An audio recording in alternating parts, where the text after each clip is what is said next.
Ready to go?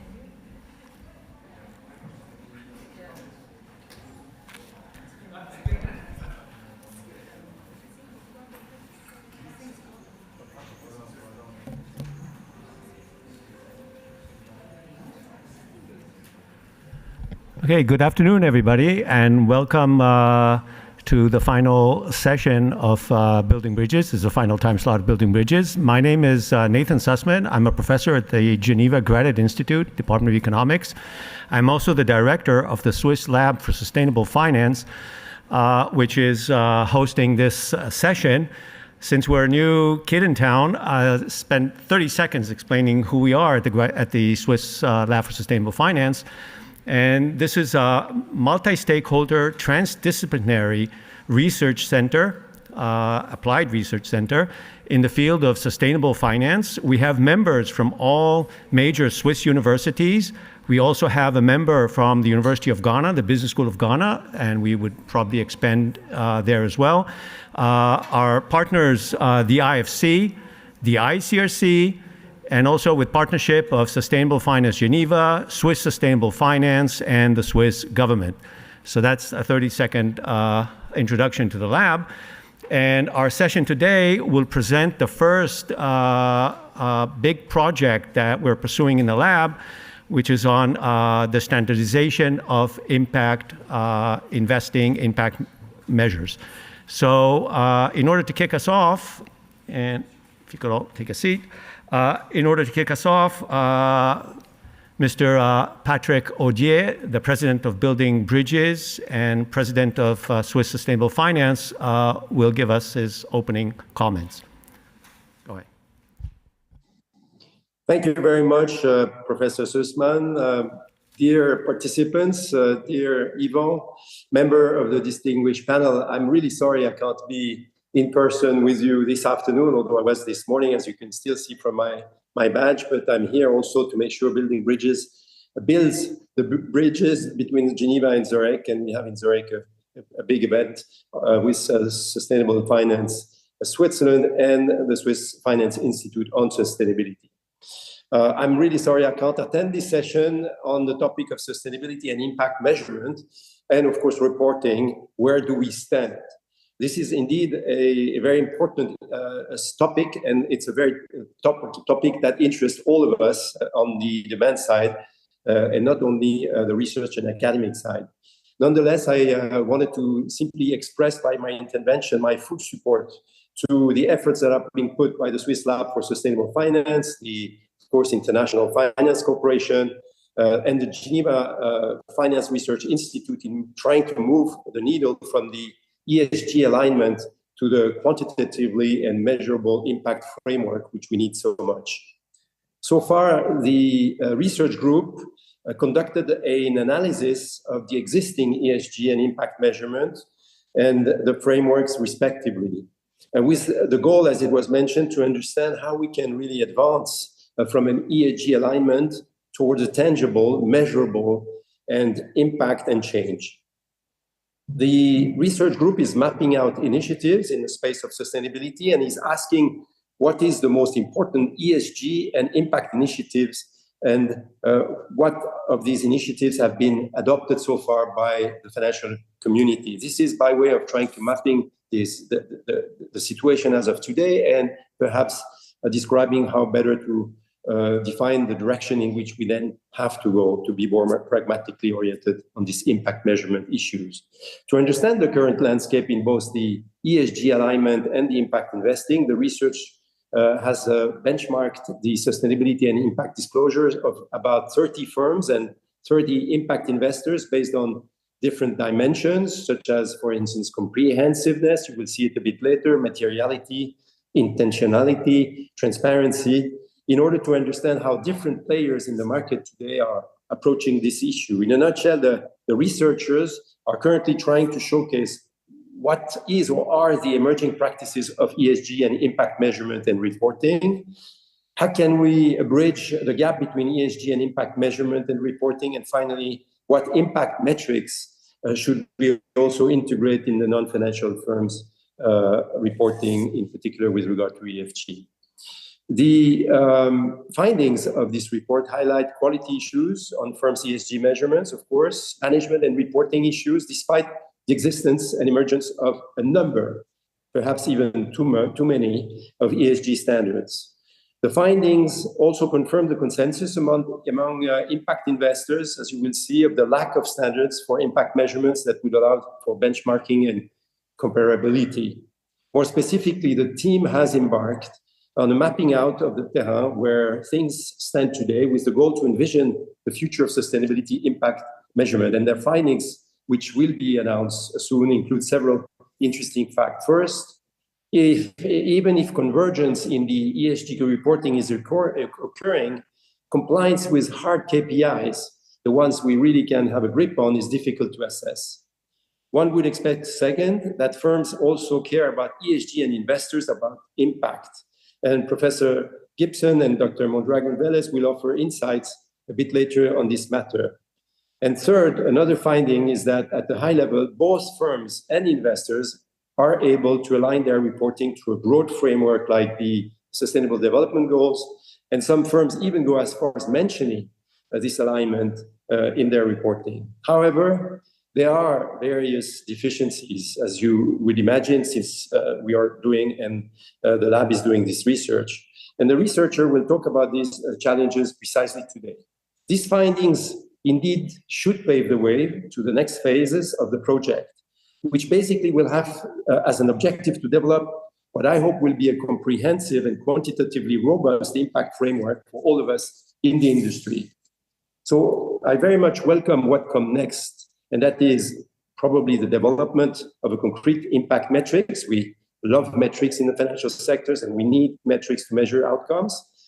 Perhaps also the provisions of guidance on data collection and on the design of impact metrics indicators that measure incremental and indirect E and perhaps S and G effects triggered by specific investments.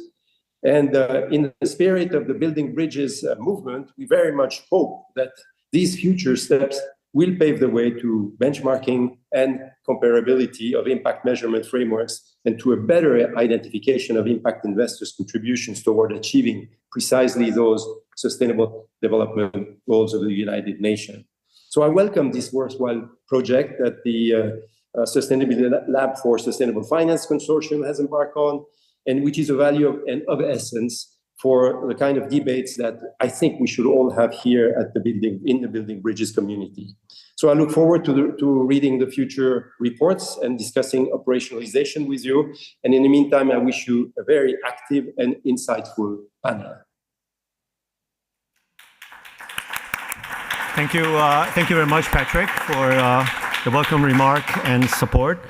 And at this point, I'd like to welcome to the podium Mr. Yvan Pictet, President of the Fondation Pictet pour le Développement, who is a great supporter of the Center for Finance and Development at the Geneva Graduate Institute and a major financial supporter of the lab. So, Yvan, the floor is yours.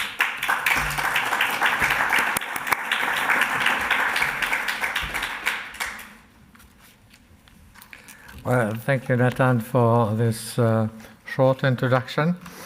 I'm especially honored to be on this panel as a banker during my whole career, but I have to tell you that I'm now retired. I've been retired for quite a while, so I'm certainly no more at the level of the panelists that you have been following during the last 4 days, and maybe I will take another angle than the sort of pure technical angles that you have been hearing about.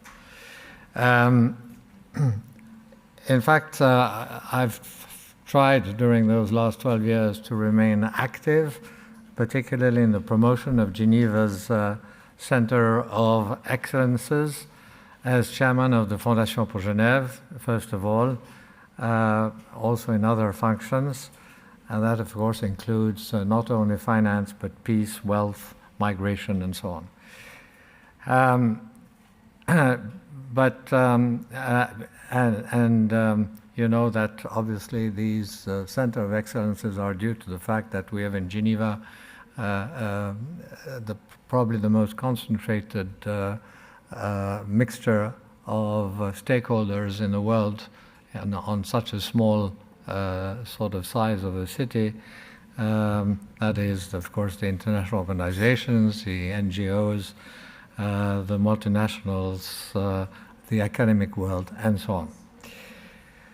So now you will not be surprised, therefore, if the financial sector among those Center of Excellences has been my favorite, and is my favorite domain, obviously. To come to today's subject, I want you to share with me the changes we are seeing in the last 10, 15 years, and which announce, in fact, even faster evolution in the next years.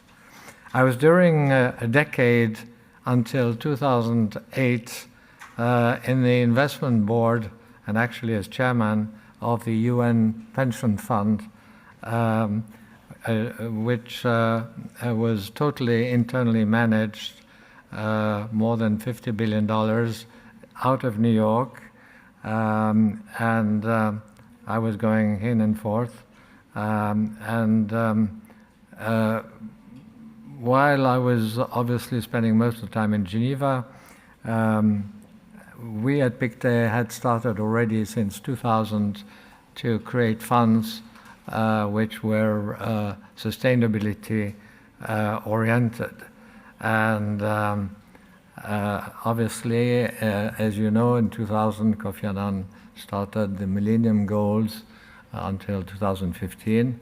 So that was really a big sort of advance in the UN role towards what we have today, the SDGs.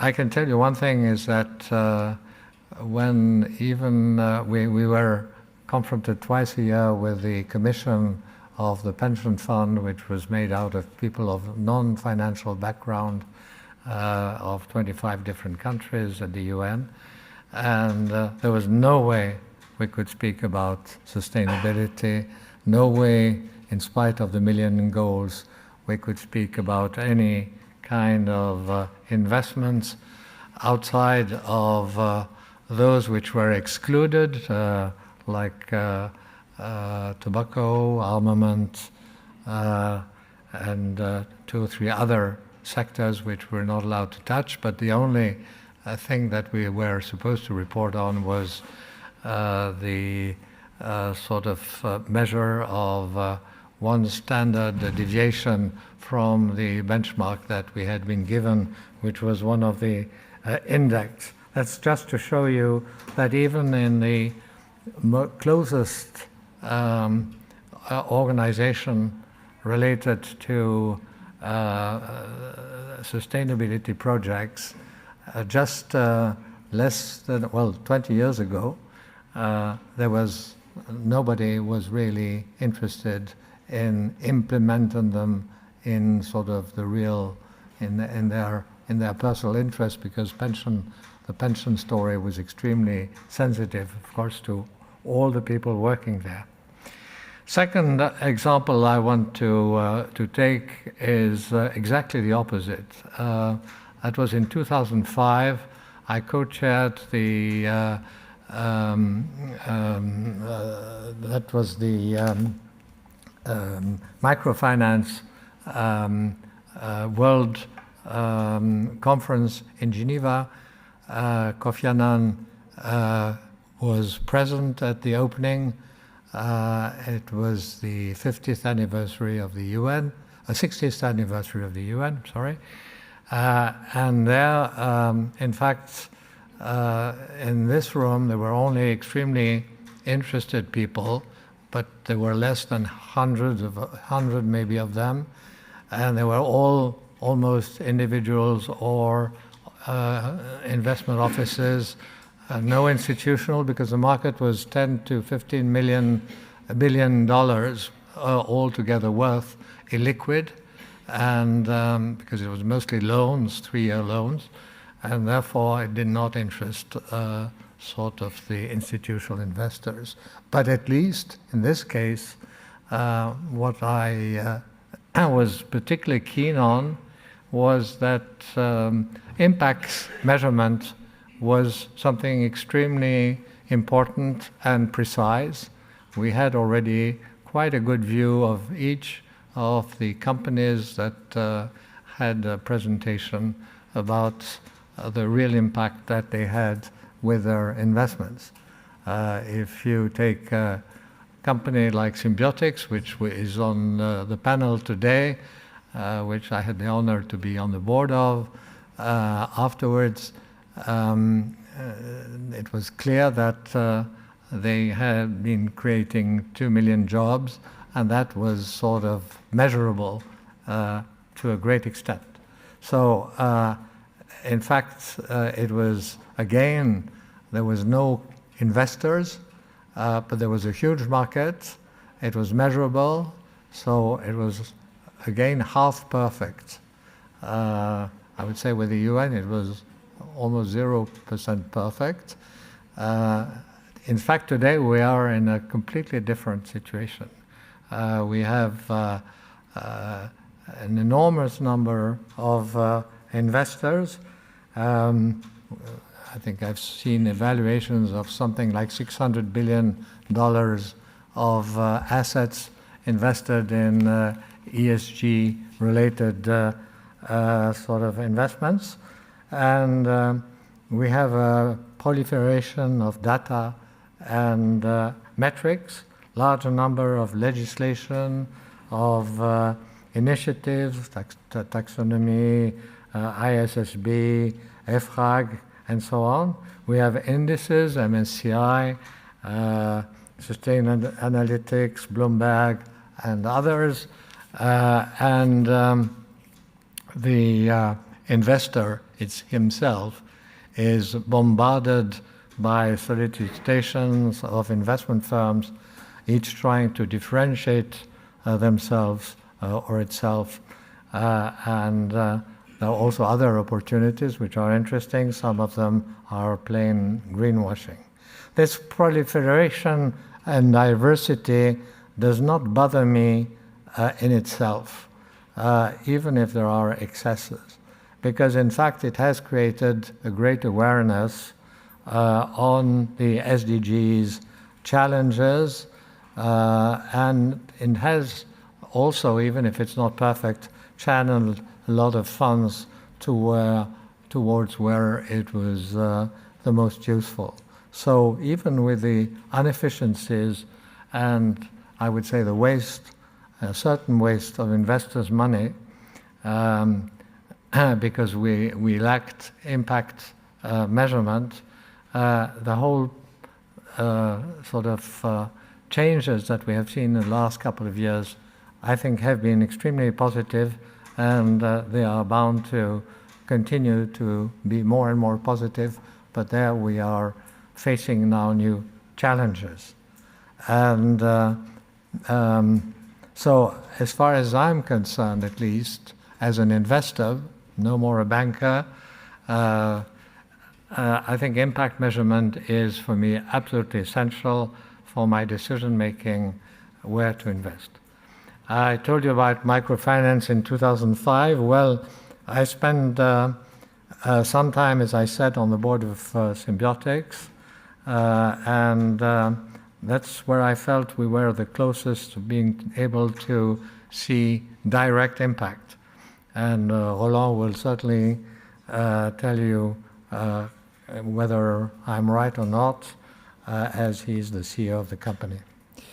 My conclusion, in fact, is, as you see, it's very general. I'm sorry not to have been, but I guess we have on the panel the best specialists in this regard, so I'm not too worried.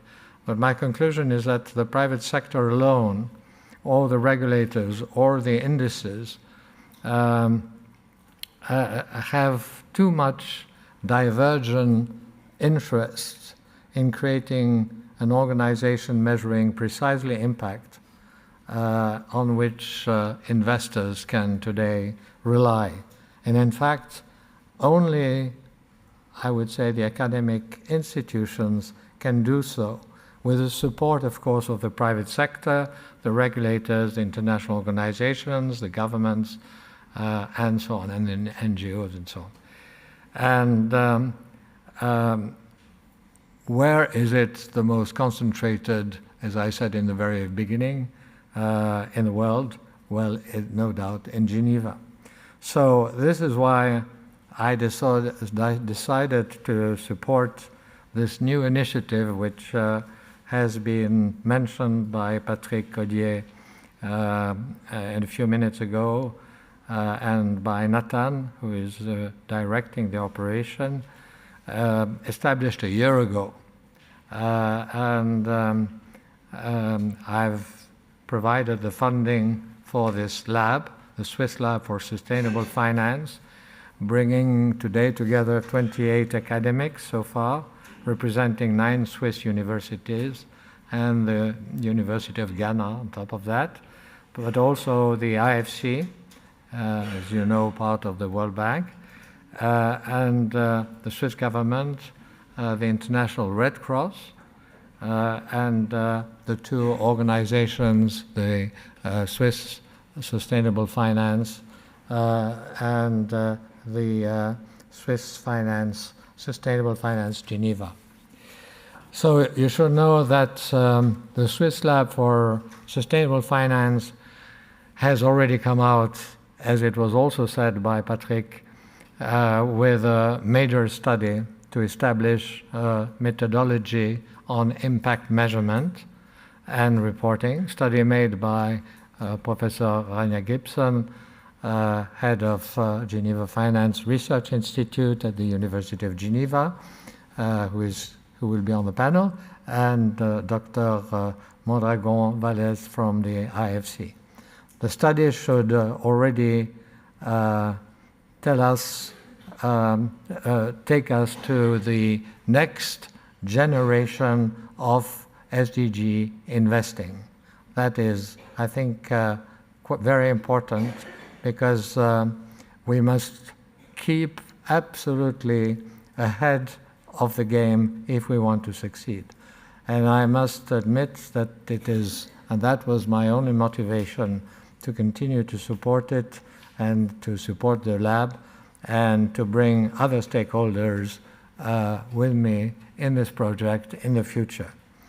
Time is key, as investors' interests are growing exponentially, and dispersion is creating confusion and a waste of funding for so crucial challenges as the SDGs. But also, let's not lose our North Star. Make sure we don't get stuck in measurement details and forget our biggest goal, a more circular, inclusive, and low-carbon economy. Data is a means by which to quantify our progress, select the right companies and engagement topics, but it is useless in the absence of conviction and the capacity to design strategies based on the outcomes we wish to see in the world.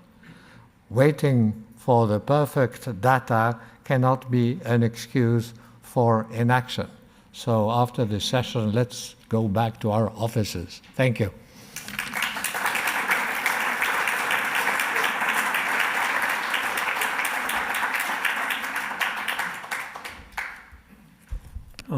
Thank you, Yvonne, for your kind words and overview and historical overview of the development of the industry here in Geneva. So I guess you also saved me the time of telling about the project, because you did so eloquently explain the purpose of the project and its benefits. So without further ado, we'll start with the program. And since this is a lab that is centered around applied research, so our panel and our presentations will be sort of hybrid academic, hybrid industry. and government, and we'll bring in all the stakeholders. So we'll start with a more sort of academic, research-oriented part of the panel, and I invite Professor Anya Gibson from the Geneva Finance Research Institute to present the first part of the research results. The floor is yours. 15 minutes.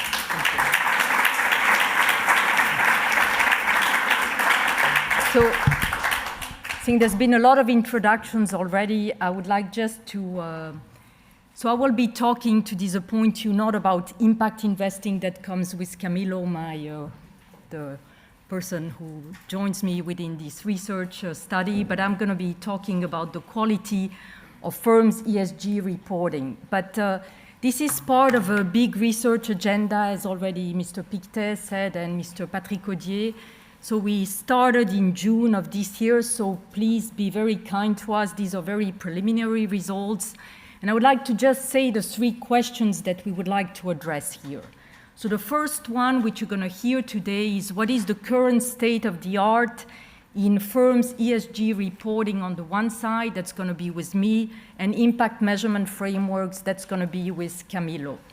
The second point is, can we bridge the gap between ESG and impact measurement? Could firms benefit from some impact metrics when they report and vice versa? That's going to be the second topic. We're not there yet.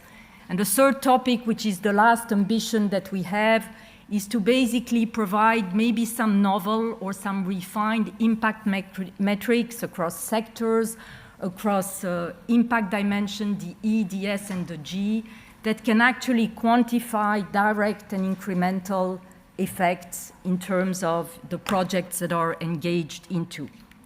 So let me start with my part, which is the quality of ESG reporting. Why is disclosure important? So we could debate about this about 1 hour, so I just want to give you a few motivations for the study that we have done. So there's a global survey of institutional investors that came out in the Financial Analyst Journal in 2018, which says that for investors, the biggest impediments to invest responsibly is the vagueness of reported data and the lack of quantification. So that's, you see, 39.4% and 37.8% of the respondents qualify these as big impediments. The second problem is that this ESG reported data by the firms is what allows data vendors, the rating agencies, to score these firms, and that's where investors then invest.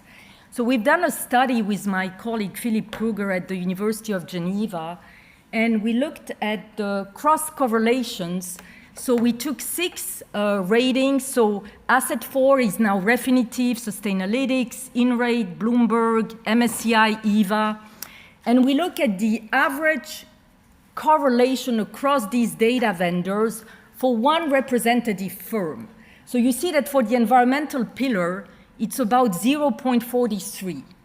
For the social pillar, it's getting lower, 0.32, and for governance, it's even worse, it's 0.18. Now, you're going to tell me what's the benchmark?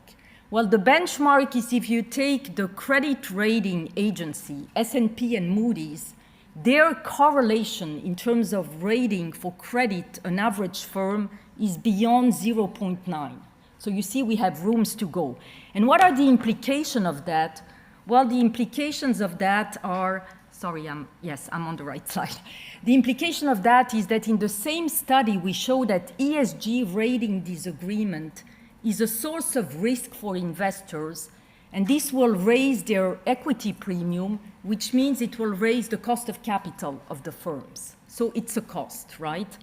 So why are ESG reporting also becoming important? Because at least in the EU, banks will not grant credit or other financing facilities anymore without looking at the ESG rating of the firms and the quality of the ESG reported data of these firms.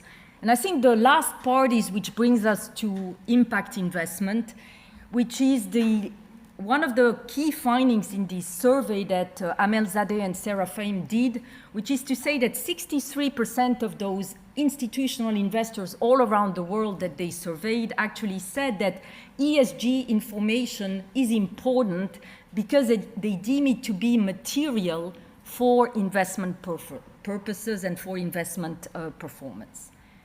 Now, this is just in terms of an introduction to say that, oops, yes. So, sorry. No, sorry, I have to go back.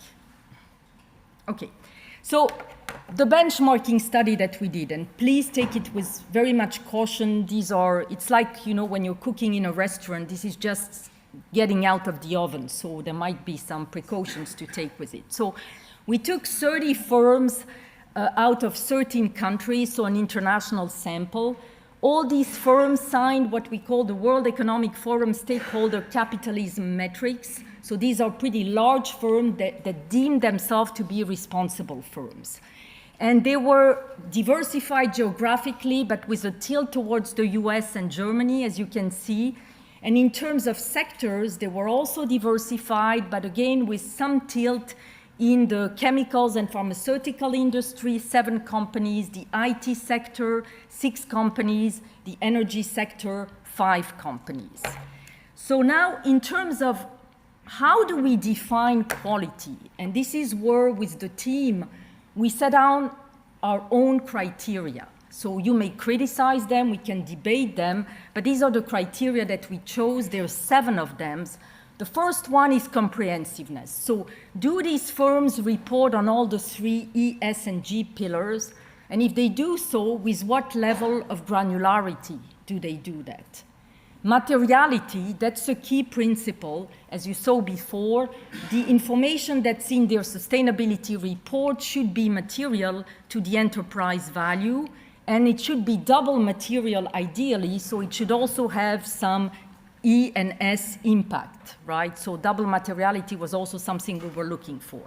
Now, transparency, I'll show you the criteria later on that we used to define transparency, but essentially we zoomed in on firms and later investors as well, using hard versus soft KPIs, not just writing blah, blah, blah in the reports. It can be 50 pages long, but you don't know, it's very vague. So then auditing, that's a pretty easy criteria. Is the report, the sustainability report, being audited or not? And then 2 criteria that sort of bridge then to the impact investors. So do the firms already report on the impact? And if they do so, criteria 6 is, do they align to at least one of the SDGs? And I'll show you what results we find here. And if they do so, do they do it implicitly or explicitly? And finally, the standards that they're using, are they're presenting their report according to their own framework, or are they using one of the commonly known standards? And actually, one of the problems that we face is that today, there's too many standards for reporting. But you'll see that the conclusion that we get actually with respect to the standards is actually also very interesting. Okay. So first of all, in terms of comprehensiveness. So here the result is quite good. We see that 2/3 of the firms actually report on the E, the S, and the G pillar. But as I'll show you later, there's a big tilt on the environmental, and there's much less room for the social and the governance pillars when it comes to comprehensiveness. But this result, as well as we will show it later, are quite positive. Materiality, only 11 firms report on single and double materiality versus 19 firms that do not. So that is a source of concern, and I'll come back to that in a minute. Transparency. Now here again, if they're using a standard, if they're reporting, they should be transparent, but it turns out only 18 firms are transparent. And when it comes, if you look at the right side, the table here are some of the KPIs that we looked at for the E, the S, and the G. You see that the column that's the most full is the one on the E, and specifically on on gas emission, on CO2 emissions. When it comes to us, it gets thinner. When it comes to governance, specifically the structure of the board and this type of information, it is quite lacking at this point in time. Now, what about impact and SDG alignment? So to respond to Mr. Pictet's concerns, so I think pretty good news. 25 firms do mention or have concerns about impact reporting, and 5 do not. So that's quite a good result within our 30 firms in the sample. And you see that all of them, on the right side, adhere to at least one SDG, but I will show you a little bit more about these results. So the last results that I would like to comment on are the alignment with reporting standards. So all firms did use an existing reporting ESG framework, which is quite satisfactory in terms of a trend. And 24, a large majority, made their reports audited by well-known auditing firms. So that's quite positive. So I would like now, before concluding, so the last slides are on the positives, on what can be improved, and on the caveats and the next steps. So first of all 30 benchmarked firms do use a reporting framework. This is quite a success. I think it fosters convergence and comparability across firms. And what was interesting to us is that 29 use actually the GRI standards. They seem to all be using the same.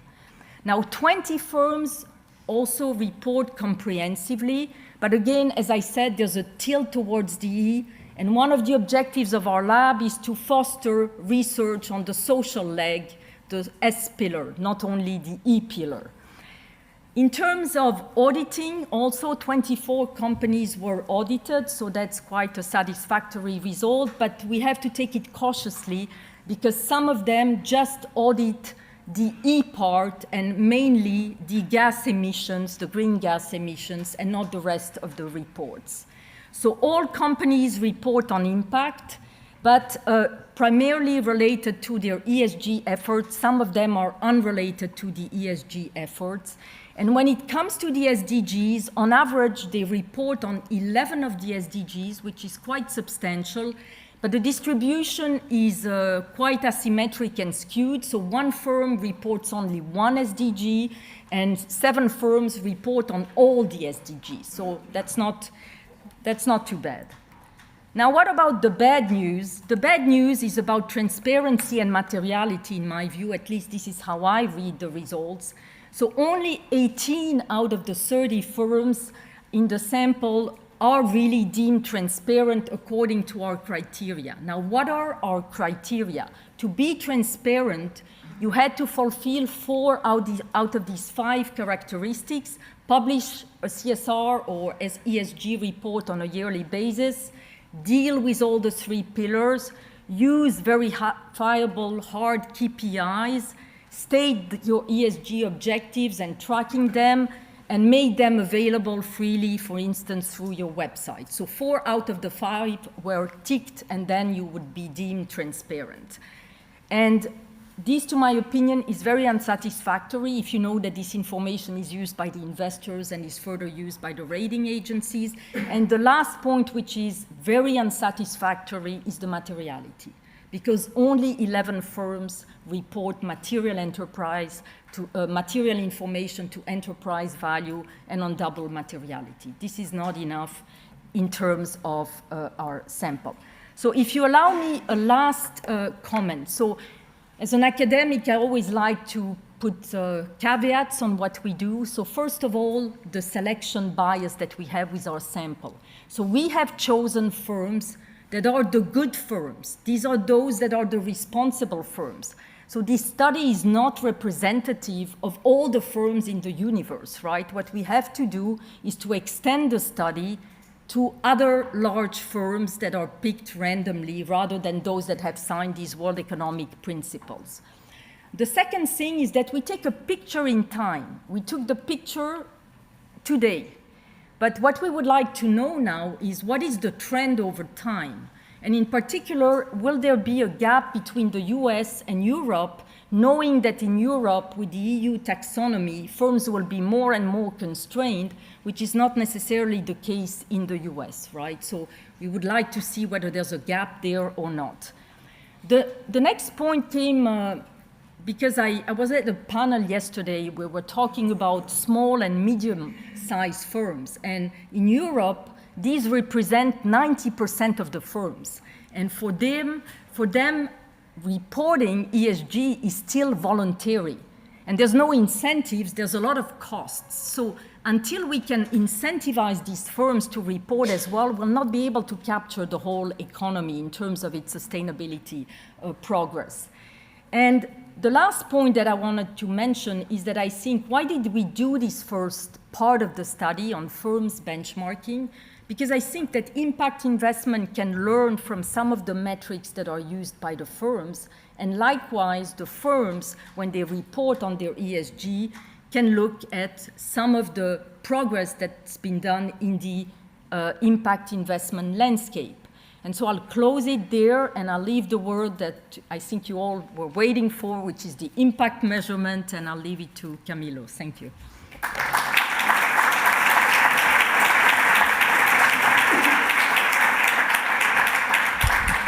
Okay, thank you, Rania, for telling us about the ESG component of the research. And now I invite to the podium Dr. Camilo Mondragon-Velez, head of modeling team at the IFC, to present the impact part.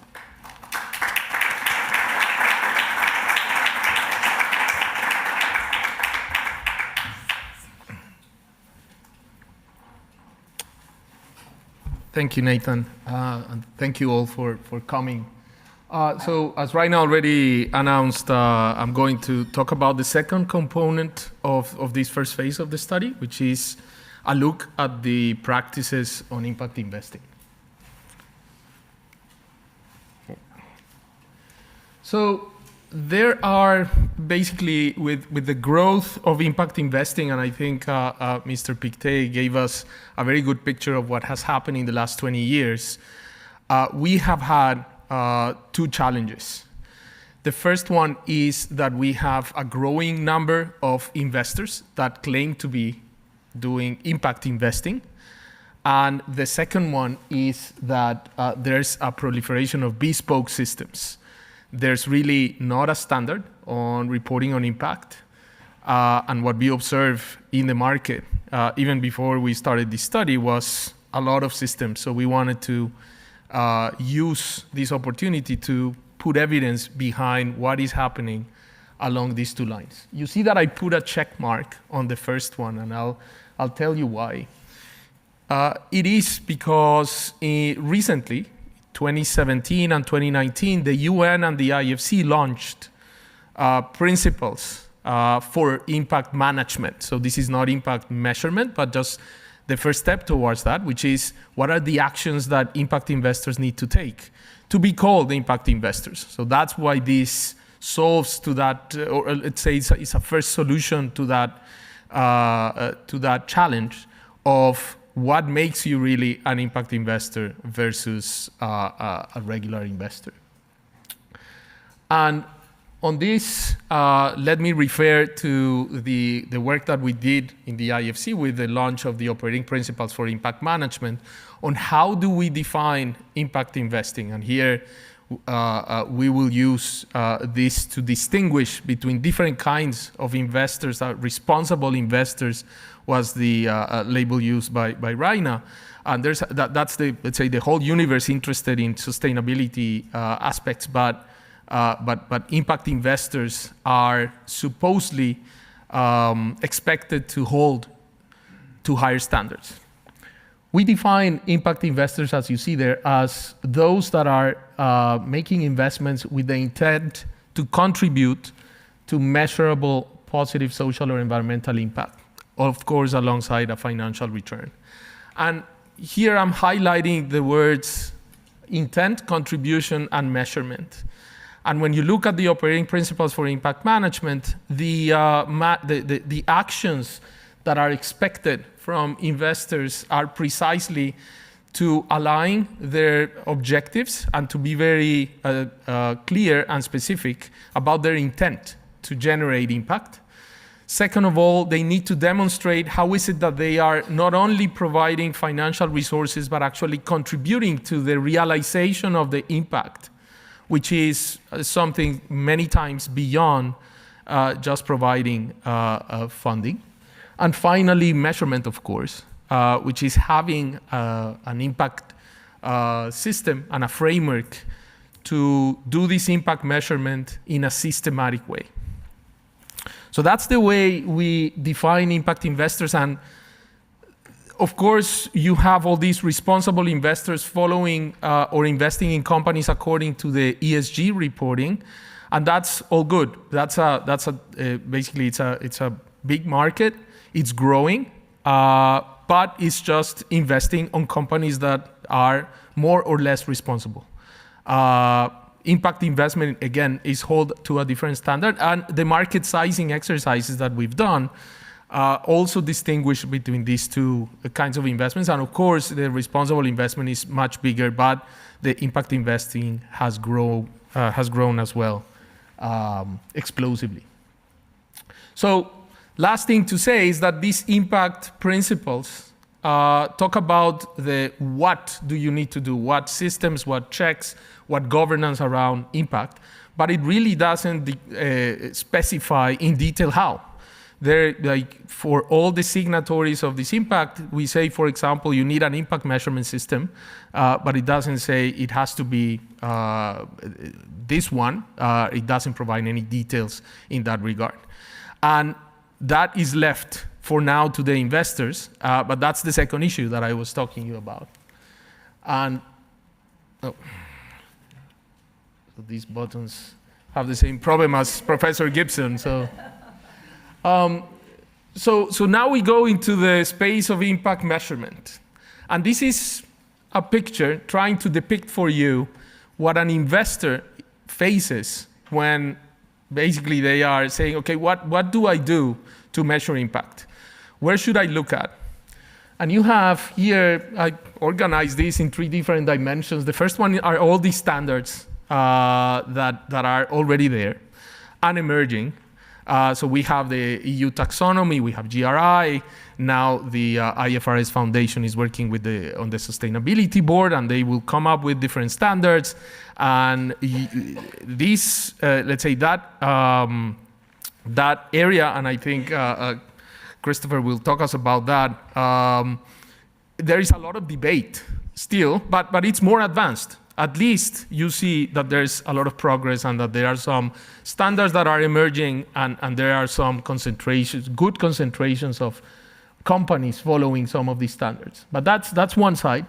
Then you have impact metrics. And here I'm highlighting the HIPSO, which is the Harmonized Indicators for Private Sector Operations. This is a group of about 28, 29 development finance institutions that have been working for the last 10, 12 years on developing common metrics for their own use that are public and that can be used by others, and they are expanding. And you have the IRIS Plus, which is a system of metrics by the GIN that contains something more than 600 indicators.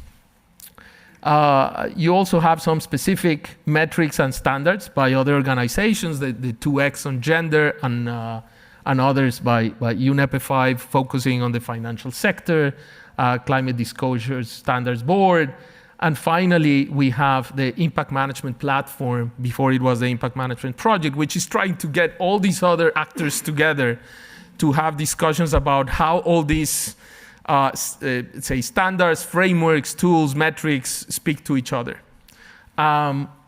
This is what an investor faces when they are saying, how should I measure impact? And I think one thing that we can recognize is that this is a very complex environment. Not all investors have let's say, the capacities to be able to adapt to something like this. So definitely, there is the need. Many organizations, including the IFC and others that are represented here, are trying to contribute to this. But definitely, it is very hard for say, a fund with limited resources for the impact analysis to be able to follow all these standards and come up with something. And this is basically what gives us the motivation for this study. We have said already that the investors need impact measurement, an impact measurement system and impact metrics to be able to operationalize the practice of impact management and following some of these principles.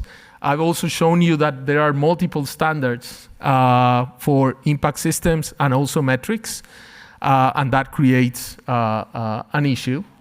And definitely, if we want to scale up going forward and continue seeing explosive growth in the much needed area of impact investing to deliver on the 2030 agenda, what we need is to be able to have comparability and transparency in terms of impact. In the same way that we can compare companies in terms of financial performance, and investors make decisions on that basis, in the area of impact investing, this is what we needed, that investors can compare the funds by the performance in terms of impact. So I want to distinguish now something that I said before, and it is that reporting on standards that focus on the operations of enterprises is all good, and it's basically what Professor Gibson already showed us. And this is this big universe of investors, but that is very different from trying to assess the impact that certain investments will have on those companies. So companies have their operations, they report on the effects on the ESG dimensions of their operations. But when an investor comes and it has the contribution, the intent to have some impact, what we would like to know is, for a certain amount of investment, what is that change that is going to be generated? And that's the challenge that we have. And you may see that this is very different from just looking at some metrics on ESG. So the second point is that this is all, again, confusing, because in the market, we see many investors thinking that ESG reporting is impact reporting.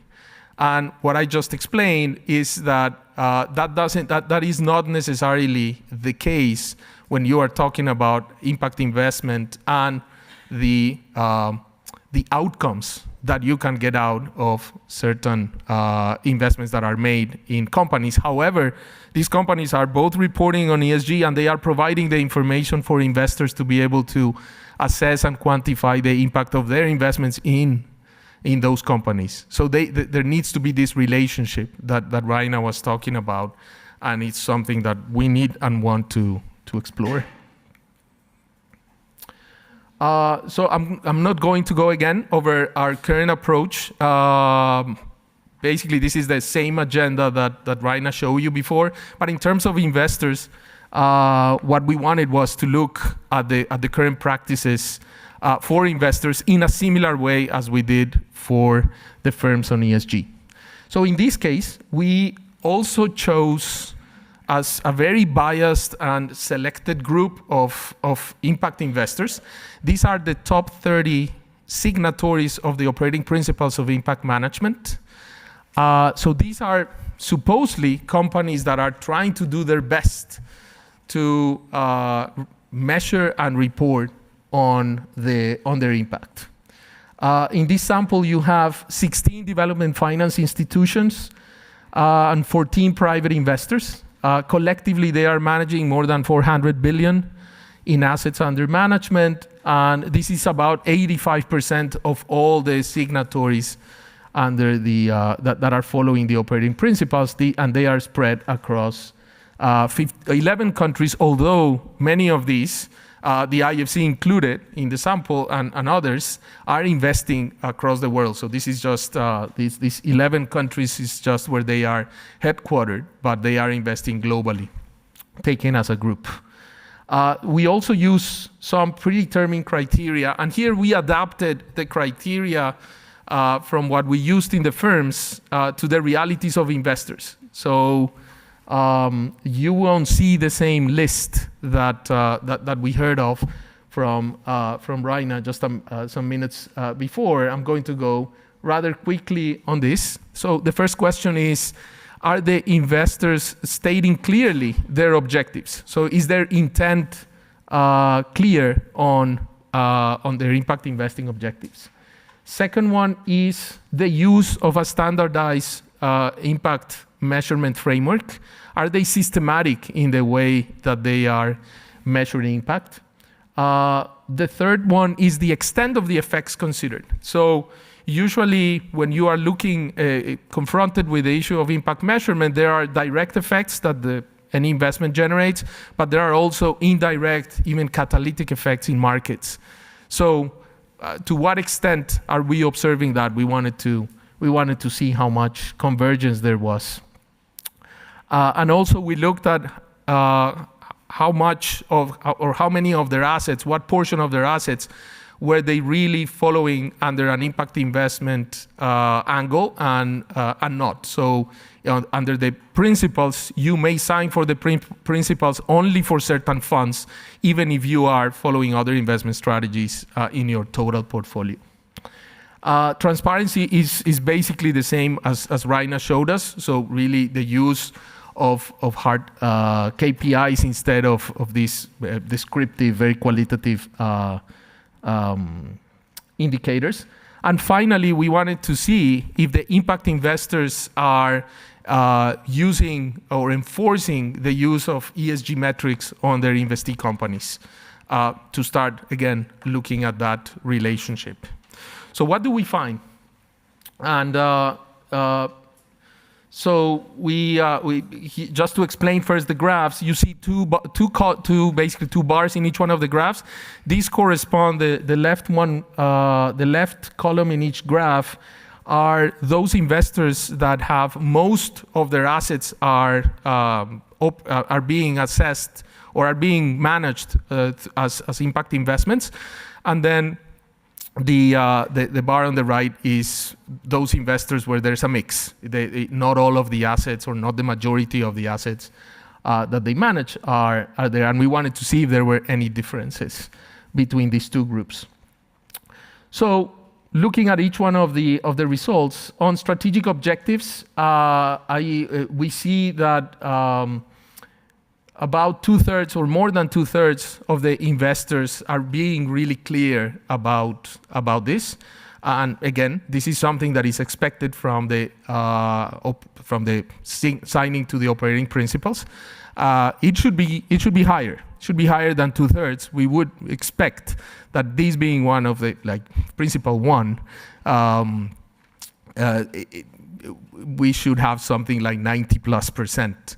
So again, as Raina said, these are preliminary findings, but we need to explore more on those 7 investors and see, again, what is happening there. Why are they not being so clear about their intention?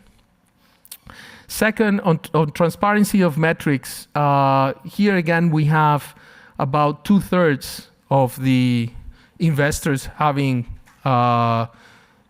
transparent metrics in the sense of quantitative hardcore KPIs, and that is, let's say, it's part of the good news. So the good news is basically these 3 graphs at the top. And then on the ESG framework, are they enforcing the use of an ESG framework on their investees? All of them are, which is good and tells us that the ESG and responsible investment is kind of a first step towards going into impact investing. Now, at the bottom, we have the areas that are more challenging. The first one is the use of impact frameworks. Only 1/3 of investors in their disclosure at least, are reporting that they have a systematic way to assess the investments. And this is something that is worrisome, but again, it goes along with what we had observed before we did the study, and it basically provides us a motivation to continue with this research, because maybe there is the need really to have this something that everyone could use. And the impact effects considered only, again, a little bit, something like 50% consider direct and indirect effects, while others only consider direct effects. And this also has to do with the way that you set up your impact system, so it's very related to each other. There are some differences from the type of investors that I will skip for now, but those are the preliminary results that we have as of now. So what are the next steps? Now that we have data to motivate this study and to be able to say concretely what are the challenges that we observe in the industry, from looking at this very selective group of firms and investors, we want to go deeper and look at what exists in terms of impact systems and impact metrics out there, and be able to establish comparisons and draw some conclusions from that, and then explore opportunities for consolidation and seeing if we can contribute to scaling up the industry in this way. So stay tuned. This is just, as we said, the first phase of this study, but we are really excited that we have the right motivation to continue moving this forward. Thank you very much.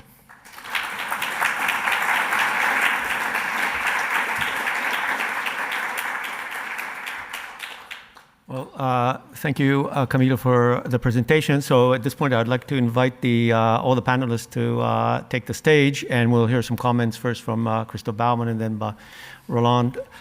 But just leave me the end seat there on the right, on your right.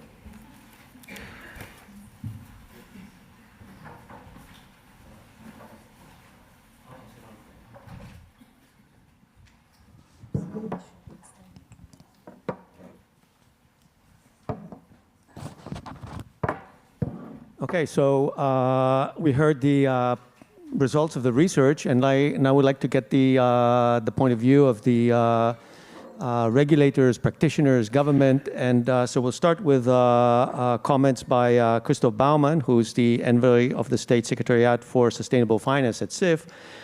And could you elaborate a little bit more about because we've seen the divergence of these standards, about the politics involved in this ESG. It's not just about measurement and data, it's also about politics. If you can say a little bit more about that. And also, if you have some comments on the variables that were used in the research, or in terms of the research design. So go ahead. Thank you very much. Very happy to do so. And actually, it's absolutely fascinating to see these presentations from Professor Gibson and also from the IFC. And I want to position my intervention right in between, starting with the important work Professor Gibson is doing on disclosure and ending on the important work you, Camilo, are doing on impact investment. And I do think that last year in the G20 and G7, there was a huge focus on this lack of comparability on ESG disclosures, especially a focus on climate. And when you read through the progress reports of the TCFD, you notice that the voluntary approach has come to an end when it comes to the comparability of data, and there was a huge urge from various stakeholders for making TCFD disclosures mandatory, which led ultimately last year also in the establishment of the ISSB, who is building up standards based on that. Switzerland, alongside various jurisdictions such as UK and Europe, European Union, is making TCFD mandatory. And when you look at the Swiss approach, and I think there we go almost further than other countries, is the huge focus on quantitative data. So we say that whenever possible, disclose quantitative data, whenever possible, disclose the methods and assumptions behind this quantitative data, and explicitly, because we do implement it with a double materiality, explicitly disclose scope 1 to 3 emissions, Scope 1 to 3 targets, and a transition plan, and for financial institutions, portfolio alignment metrics. So I think we really note, and in our close discussion with the financial sector, the importance of decision-ready information, and it's no use when you just have qualitative reports which you cannot compare between each other. So that's a comment on the importance of your work. Thank you very much for that. I think in this year you see three main developments in the G20 Sustainable Finance Working Group, which is basically the coordinating group, coordinating all the international work. The one is building transition finance framework. So what's the key principles behind a good alignment method that incentivizes transition?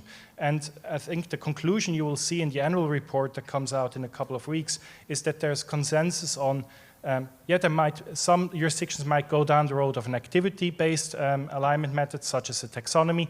Others stay on entity level, such as transition plans, or on a portfolio level, such as portfolio alignment metrics and implied temperature ratings, like Switzerland does. And the key part of that is that all of these approaches need to have the same credible assumptions. They need to be a net zero by 2050. Well, the 2050 is not a consensus in the G20, but that's a different story. But they need to include Scope 1 to Scope 3. They need to be really in line with IPCC and IEA carbon budgets. So that's the fundamental principles behind any good alignment approach. We are working there also very closely with the Commission in the International Platform Sustainable Finance, where we are co-chairing the working group on transition finance.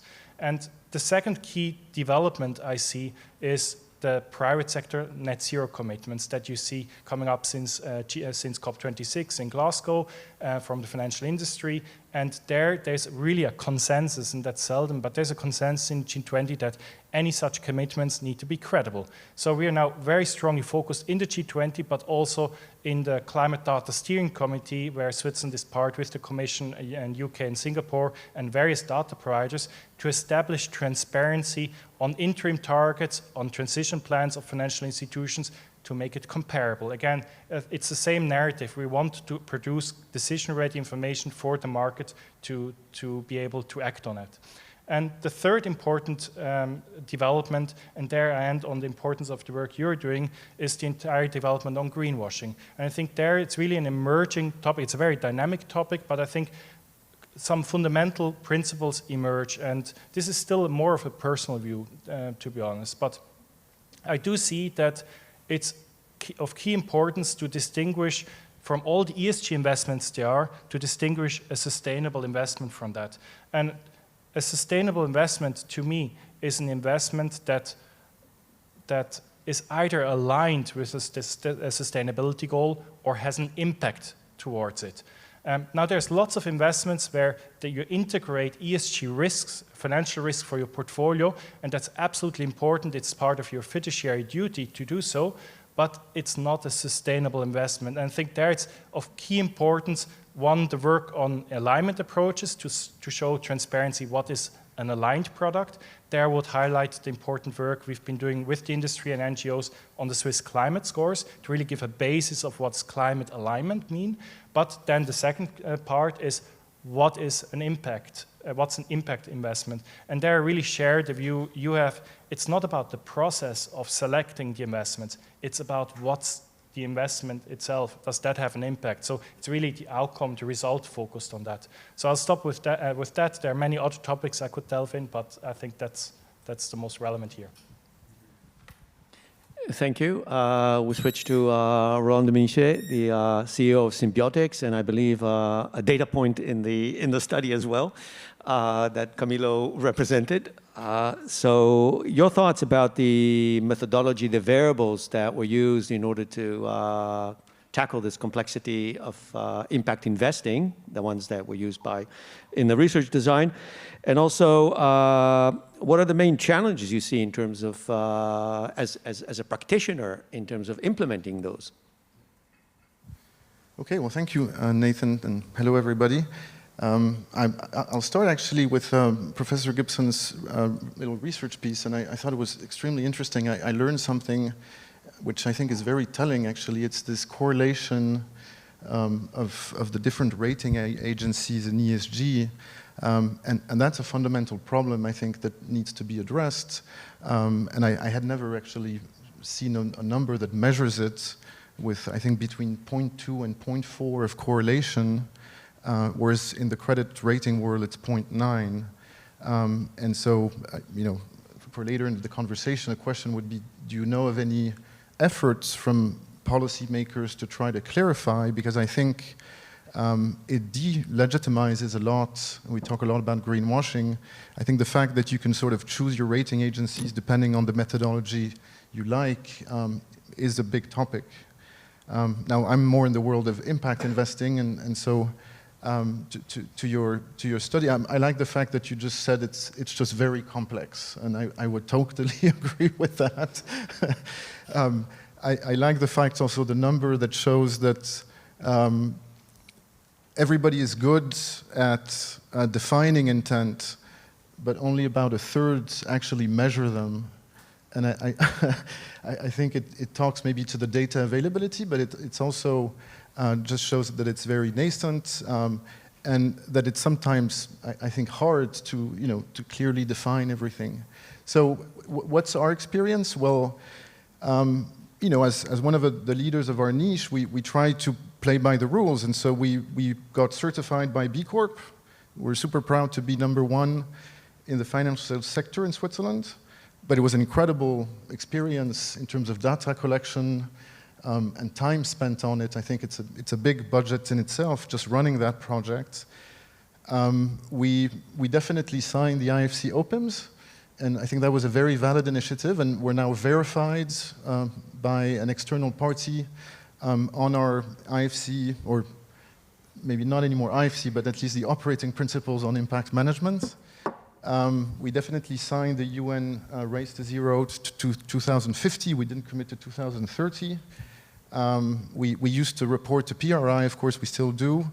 And there's about 12 different commitments we have like that. And of course the big one is the fact that the 25 funds we manage now all have to have in the audited statements the SFDR Article 9 disclosures.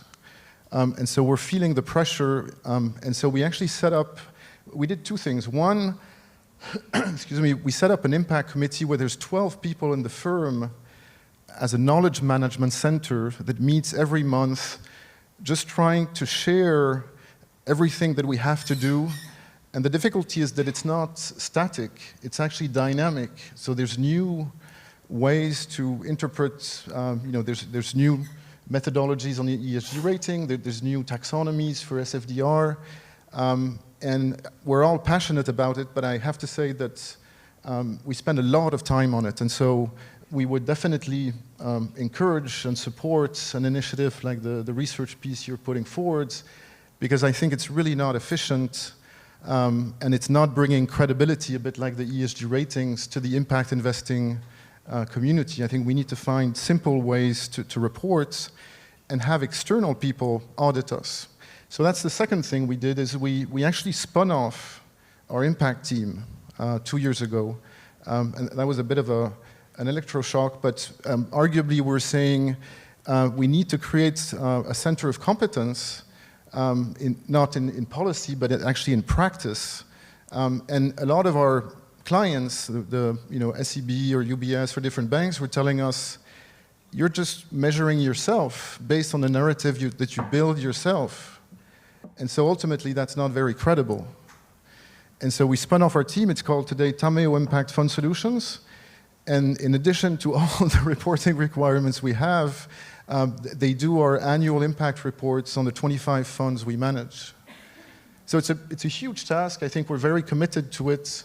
But it would be an incredible relief if the Swiss Lab for Sustainable Finance, with all its members and with IFC, was able to bring us a standard that external verifiers could audit, and that would be unique for everybody, at least as a common basic denominator, I would say.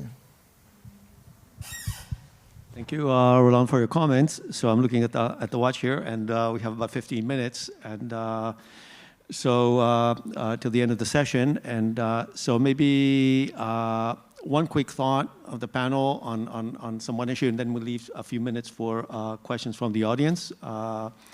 So perhaps Rania or Camille, do you want to respond to some of the comments by Roland and Christophe?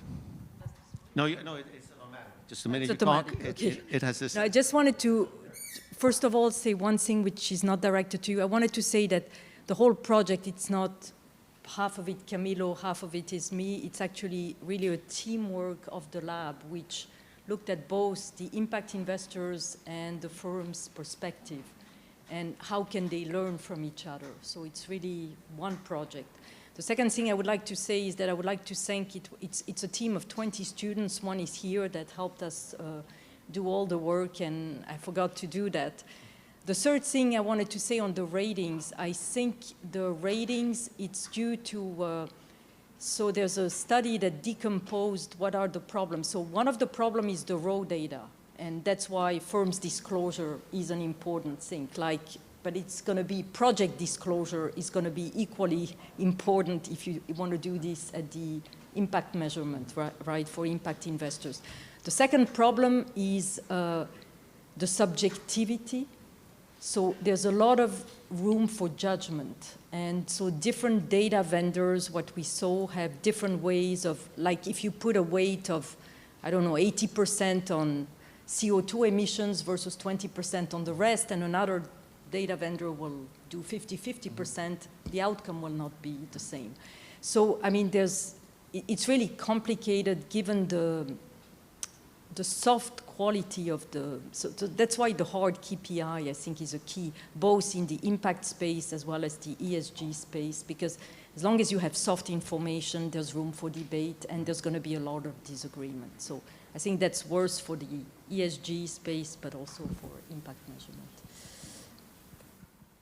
Yeah, thank you. So first of all, I fully agree with Christophe on the utility of greenwashing. And we have, greenwashing is quite popular as a term because we also see that, as we showed in the research, like climate and environment are the topics where we have most of the focus. But we will start seeing also maybe something called social washing, impact washing, you call it, right? And I think the way to do this is really to be able to have comparable standards on impact measurement. So fully agree on the objective in that regard. And I like the point that you made, Dominique, and it's something that we have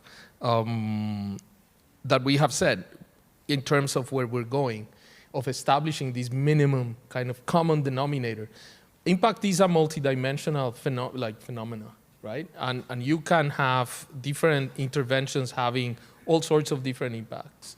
And it's good that organizations try to reflect that in their assessments, but we definitely need some common base so that at least on that we can make it feasible, make it manageable for everyone, and make it comparable. So that expresses very much where we want to go. Christophe. Just a quick answer to Roland's question, who is working on the ESG from policy perspective. Actually, the OECD, either last year or this year, published a report on the correlation of ESG ratings with climate impact of the corporate, and showed equally very, very low correlations. And I think it's part of the main task of the OECD to push for transparency principles for data providers.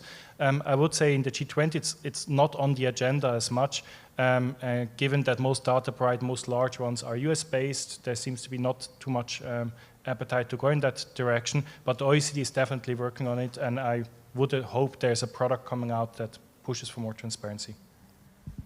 Thank you, Christophe. So I think we have about 10 minutes left, roughly. So are there questions from the audience? There's one there. Other microphones.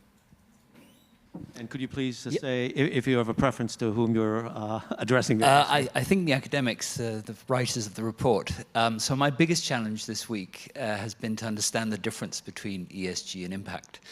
And I thought I understood it this morning, which was, as far as ESG is concerned, that this is the measurement of environmental, social, and governance risks to the company, whereas impact was a measurement of social and environmental impact of the company on society and nature. That's sort of where I got to. And in that context, I could understand sustainability as the umbrella term that sits above these two components. So I'm a little confused with the title of the presentation because it's sustainability and impact, whereas in your talk, you talk about ESG and impact. Okay, so the title I can take blame for, but you want to respond to? I think sustainability. So that's true that I was once at a panel with journalists who were all following sustainability from a perspective of their own newspapers, and we all had to define what we mean by sustainability at the beginning of the panel, and there were as many definitions as there were panelists. So I think education is a big thing. So I think sustainability is really whether a firm or a project is long-term oriented. So we don't talk about this as much, but there's a question of the investment horizon, which needs to be long and which needs to have environmental, social, governance implications and risks. So I think impact is a narrower, more clearer version that's primarily addressing, at its inception at least, projects rather than firms per se, right? It's when investors put their money, whether it's in a firm or in a startup or whatever, whether this will generate maybe some financial return, but on top of that, a measurable impact, which is on the E, the S, and the G. So it's related, but I think it's narrower in this sense. But I'll let the specialist comment on that. Well, so I just want to share an anecdote on like the use of terms. And actually, I see my colleague Karin here from the IMP, where we work together on this. And at some point, we are all these partner organizations with supposedly specialists all looking at all these issues of ESG, impact, sustainability, all that. So we said, let's clear our dictionary. And the first thing we did was to create an Excel file with all these terms, and then each organization will describe what they mean. And we are still working on it. So point taken on the title, we will rethink that. But still, the confusion starts from even that. And those details are super important. But it is something that also needs to be, let's say, there should be common agreement on what we mean by these terms. So thank you very much. If I can add, not as an academic, I'm an academic for sure, but not as the person involved deeply in the research, is that I think that what you showed in the data in the two surveys is the strong correlation between ESG impact. So all the ESG compliant also have some impact concerns. And again, the sample is not randomly selected and all the caveats, and vice versa. All the impact investors, I think there it was 100%, paid attention to the ESG concerns. So I think that this research shows these things are not separate. They're actually strongly correlated. And again, it would be useful, and that's part of the research, to define exactly and narrow it down and make these things more. But you can see already that in the real world, these things, when the firms are pursuing their business, it's strongly correlated. And I guess, Roland, you probably agree to that. Yeah, but it's actually a very good question, and it's very timely. In our impact committee, we're discussing exactly that topic of suddenly we see people talk about ESGI, and so that's a new for us, and it might change with this dynamic movement on reporting on these topics. ESG was a risk management approach, and that's it. Whether it's a risk management towards defending the risks of the company or not doing harm in the market, but it was a risk management element. And it comes afterwards. If you think of the flow or the life cycle of a fund, whereas the impact is really about intentionality. It's about this sort of third dimension of your money. Suddenly, your portfolio has a conscience. It's not just tracking risk return. It's actually decided upstream why money is directed towards, SDG 5, gender equality, or SDG 1, no poverty. And so what we do with our clients is we sit down and we say, okay, which are the SDGs do you want to address? We try to limit it to one. It was interesting to see that some people, maybe, yeah. So, there's at least one core and maybe two alternates. And then the portfolio manager will screen everything, thinking, okay, SDG 1, 2, and 3, and that's how I'm going to filter my investment universe. And then the analyst, which is probably somebody else who's actually auditing firms and doing due diligence, he'll use an ESG process as a risk management tool in his credit assessment. And that's the practical answer that we gave to that topic. But again, it might change if the ESGI becomes the new norm. If I may play the devil's advocate with ESG, I mean, there's many investment strategies in ESG. If you think about, okay, exiting some sectors, it's clearly risk management, right? But if you think about now, there's a paper by the Nobel Prize laureate Oliver Hart, which looks at shareholder engagement versus exit strategies. Mm-hmm. And they show that clearly shareholder engagement is superior, dominates. And shareholder engagement is also about creating, improving a company. So it's not about only risk management, right? It's also about trying to have an impact at the level of a company. So I think the distinction is not that clear. That's what I would like to say at the firm level. I think it speaks to the difference between equity investors and debt investors. I think equity investors are definitely the highest grade is definitely shareholders' engagement, because they actually can decide as lenders, which is what we are. You take a bit more of a banker's approach, saying, within the 3 years of my loan, what is the likelihood that there will be a major headline because there's fraud or corruption or pollution or whatever risks. And so in that sense, we're less active as lenders, but it's just as important in the process. Well, that's the famous voice versus exit. So I think strategies and that sociologists have, and I think the voice is clearly heard now, not just the exit. But yeah, more about voices. So we want to give the audience here a little bit more voice. I think my question is both for researchers and also the practitioners. It seems like a lot of marketing effort has been spent on trying to capture the growing interest of investors towards sustainable investments. And many, just only a few of them, actually can demonstrate a tangible achievements on topics like compensations for workers and also climate change. And my question is, how ingrained is ESG principles in the operations of the companies that you invest in? I'm sorry, could you repeat the question at the end? I didn't get it, sorry. So how ingrained is the ESG principles in the operations of a company that asset managers invest in? I'm not sure I can give you an answer to that question.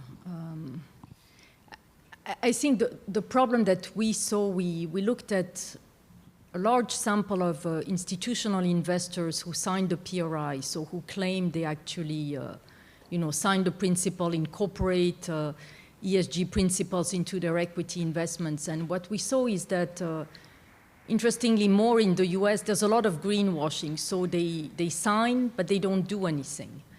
And the problem is that since auditing so far, until it's regulatory driven, is on a voluntary basis, there's no enforcement. So it's very hard to just say, for me, it's the same with all these banks now engaging in these zero net alliances, the asset owners, the investment managers, the banks, the insurance, everybody's signing. I just heard the US banks are bailing out of it. So it's nice to have an objective for 2030 when the CEO is not there. You sign it today and then you leave the company. The question is, these are long-term. I think the horizon is a non-negligible factor. And in some sense, one of the ways to incentivize companies and firms to do it, and now there's a trend which I think is promising in some French banks, I saw it I think in Denmark or Norway, in the US, is that top management's compensation is actually indexed in part on the ESG progress that the firm is making. And so that may maybe trigger, more progress towards action rather than greenwashing. But, it's just a very recent trend. I hope it goes better than the option compensations to managers, but... yeah, exactly. Oh. So we have time for one more question, I think. Yeah, 30 seconds and a very quick answer. Thank you. My name is Vera Lalchevska. Clearly, there's a confusion about ESG's data. There's lack of data, et cetera, et cetera. And I was wondering if each of you could give us the following answer. Since we're across from the Graduate Institute of Development Studies, right? It would almost be a tragedy if none of your organizations employed master's students, so employment of youth, gender equality, female perhaps, and directly did impact by doing so, and also sort of treating the problem of confusion data, because all of these students are studying development studies. So how many of your organizations actually employ students who have a master's in development studies? We produce them. You have to employ them. So I'm asking about... I'm from the competing institution, which is the University of Geneva, so I'll let Nathan speak. No, I'm not the employer, but ask Camilo and maybe Roland or Yvan to comment on employing master students in the area. So in the IFC, we employ a lot of master students to work in precisely on either on the operational side of really coming up and structuring these transactions that need to take into account both of the financial and the impact dimension. And also in the area where I work, we employ people coming out, and we also have internships. Actually, for this project, as Raina mentioned, Melita was the one who ran all this operation of hiring different students and exposing them to this area. So we do the same from the IFC, and we're really trying through that way to have professionals interested in these areas. Even if we don't hire them permanently, we support them, and we have supported various research theses that they have done for their studies after they do the internship with us on this. So that has been the practice so far. And maybe Roland and or... Yeah, just very quickly, I think we employ master students. Obviously, I think the issue we have is that to really excel at our job with our profile, we would need somebody who studied economics, finance, law, development studies, and diplomacy.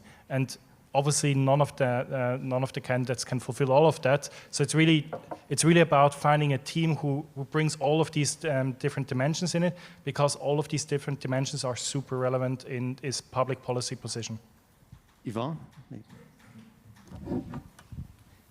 Well, I think there's in this room somebody who can answer for a Pictet bank, because you might be interested in a bank of 5,000 people doing just one thing, managing assets, how the ESG problematic is taken and what role it plays into the global investment strategy.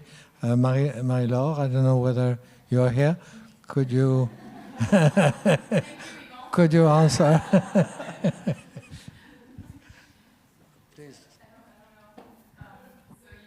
Like just I'm maybe not going to go through our entire responsible vision, because I think people probably want to go. But I think to the point on ESG and impact, the debate that we had before, we make a point all the time of differentiating between ESG integration, which is a risk view for us as well. I'll go back to what Roland was saying. and impact, which for us is about how we start to understand the capital flows we are directing into the broader economy and the impact on environmental and social factors. And I think we really need to make a distinction, and that's absolutely key. Maybe coming back to graduates, I think we work with a lot of young people. I don't think sourcing young people from one institution in particular is always a great idea. I think we need to have diversity and inclusion in the types of profiles that we hire. I have someone from my team here that is a climate analyst that we hired last year. She's actually got a climate finance background from Imperial, and I think we're looking actually for this year for someone from the Graduate Institute because we'd like to diversify that set. But again, diversity, inclusion, that works also for academia. I'd love to answer more questions on what we do in our responsible vision afterwards. But I don't know if there's any more specific questions, or if Yvon, you wanted me to touch on a particular point besides that. Okay, thank you, Marie-Laure. So, Ron, you want to have a final word as an employer, and then we'll... I'll tell you my story. So when I graduated from HEI, or the Graduate Institute, and with my cohort, we would meet at lunch saying, did you get a job that you actually like in terms of reverberating what you were taught? And a lot of us were a bit frustrated, and so we actually started a firm. And so you can think of employers, you can think of, do the employers hire graduates from HEI, but you can also think, why not start my own firm? I think there's so much backwind in this topic. Half the founders of Symbiotics were graduates from HEI. The two leaders of Tameo Impact Fund Solutions are graduates of HEI. And so I would really encourage you, for the students who are here, to be entrepreneurs and find a niche, because a lot of the skills that are needed in this space maybe don't even exist, as it was my case for me at that time, in existing institutionalized firms. And so you can be an innovator yourself. But of course, at Symbiotics, we hire a lot of graduate students as well, but that's a different story. Well, thank you. There's no better way to end this session than this win of optimism.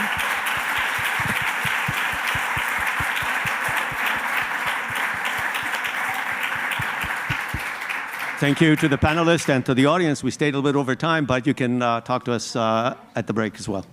Thank you.